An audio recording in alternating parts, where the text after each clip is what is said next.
Nitiere paro moro ma ojende gi biro godo maber ni ini chung komane. Gidwaro ni mondo luong NDC mondo yier jotelo moko koso ini chung komane.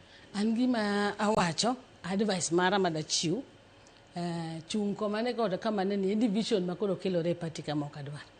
Wach moni ng'ato ni koni wachalo joma waywayo ma ji obiro lalo lemo.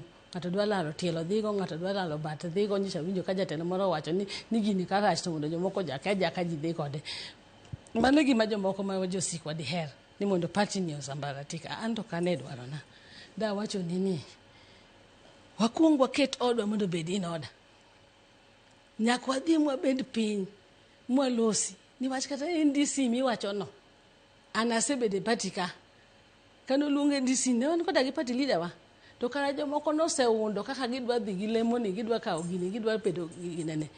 Ne wayware Kasarani. Ma jowuoyi manorwako gine marateng' ka in kama. Men in black. Ema nokonyo situation. Niwach party ne dhi. To koro masani pesa tinde ma pesa fuya ni. Sama jomoko gokoko. Ni wadwaro NDC, wadwaro sani. Okadagi wach mamondo wawach ni wadhi NDC. NDC wanyalo dhi. To onge sama wach ni nyaka NDC bed kawuono. Kata kiny. Mana ni wach koro jakombo to 3 months ago. NDC nyalo bedo nyaka kata December. To ang'o ma warikni ne? Wakuong walosuru odwa mondo bed in good order. Makata kwa dhi NDC cha. To wan gi chances mag yudo kombe kata mana mwadwarogo. Jomoko wacho ni gidwaro ni mondo ang' odhi bed party leader, mondo bed sani wedwegi moro bitie ni kingpin, an pin nawe ni mar juogi. To sani no chopo ni kingpin ka en bende en elective position. En bi yiere ng'ato. Jomoko wuok kode ka gima nakuran. Agombo ni mondo wakuong walos gini. Wach kata NDC miwinjo no ok en automatic. Ni ng'ato paro ni dhi yude kamano. Wadhi kwa pogore. To ng'ama nyalo kata wuok e NDC kanyo ni jatelo.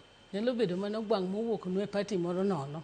Ema koro wido ni kendo odonjo. Koro kaka ng'utimu to gwang' osedonjo dala. Isiro telo mar Dr. Ruth Odinga koso? An asiro tendo buru. Dr. Ruth Odinga mokwongo tende no ok en mana odwaro.